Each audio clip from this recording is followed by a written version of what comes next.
Well, friends, hello, Pete and James with you here today. Hello, James. Hey Pete, how are you? I'm well, good to see you. Friends, James has now been at Norwest for more than 10 years on staff. Is that right, James? Yeah, 10 years in May it was. Did you get that present? Yeah, no, it was great, really great. That commemorative spoon. It was fantastic. Indeed. So James has been here almost as long as me, and in that time he's had different roles, but at the moment, and for the last number of years, your role at Norwest has been to help people love God's word more. Yeah. And get to know God better and his son Jesus through his word. Go deep in his word, not just to grow our brains or our Bible knowledge per se, but actually then that we're more and more captivated by the beauty and power of Jesus and want to live for him and his kingdom more and more. And I love that that's your role, because it means that the Bible's not a textbook. It's actually it's a way to get to know the God of the universe. It's just fabulous. I love the phrase that says that theology, the study of God, should always lead to doxology, to praise.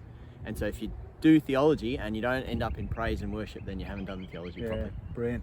Now, James, over the last 18 months or so, there's been a number of new things you've put in place here at Norwest to help us go deep in God's word. And I just want to hear a bit about how you reflect on that as that's rolled out. So the first the first big one was when we started that 18-month journey was asking Bree, your wonderful wife, indeed, who has a real passion in this area as well, to be kind of like co-pastor that with me and to work with me, and so to benefit from her experience and from her passion and excitement in that area. So that was the first kind of piece, which I really love, working and thinking things through in community, bouncing ideas off. That's been fantastic.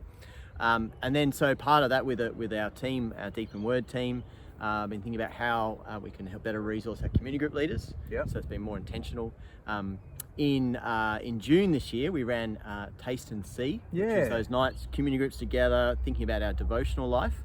And a bunch of people came along to that. Yeah, it was fantastic. And the nights were really amazing, and I heard the reflection back in community groups was great. And the goal of that, what we're trying to do, is to be inspired and equipped to have a devotional life. So not just kind of, I know it's a good thing to do, and then I feel guilty about it, but also that we don't want that to be the kind of termination, but ultimately that we know how to do it well, and we're given some tools to kind of learn and try. And so the things that really delighted me were the stories of people going, I haven't really known how to do it, I haven't done it for a while, but I'm giving it a go again, and I'm loving it again.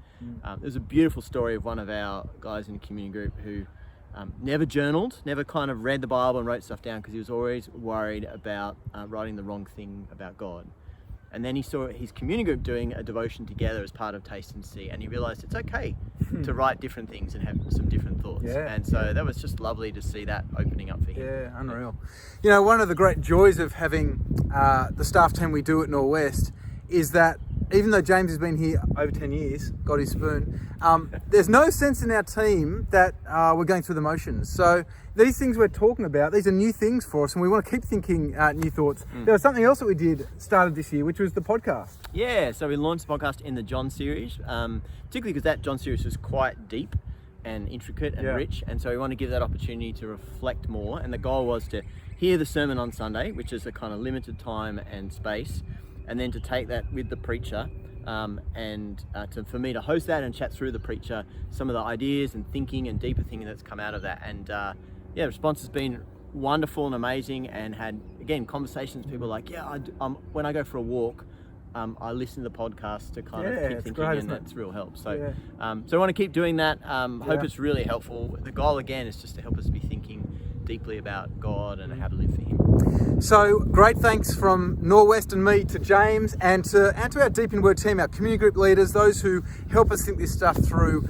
Community groups are already starting to think about next year, and so we've got the wonderful problem of our community groups being oversubscribed, and so start praying about how you think God would have you serve at Norwest in the time to come. Start a conversation with James. Love to talk to you about community. Love to talk to you about it. We want God's mature people who want to shepherd his church through his word, and if you think that could be you, we'd love to speak to you. Thank you, James, for all you do. Great to chat with you here today. Norwest, have a great week. We'll see you on Sunday. See ya.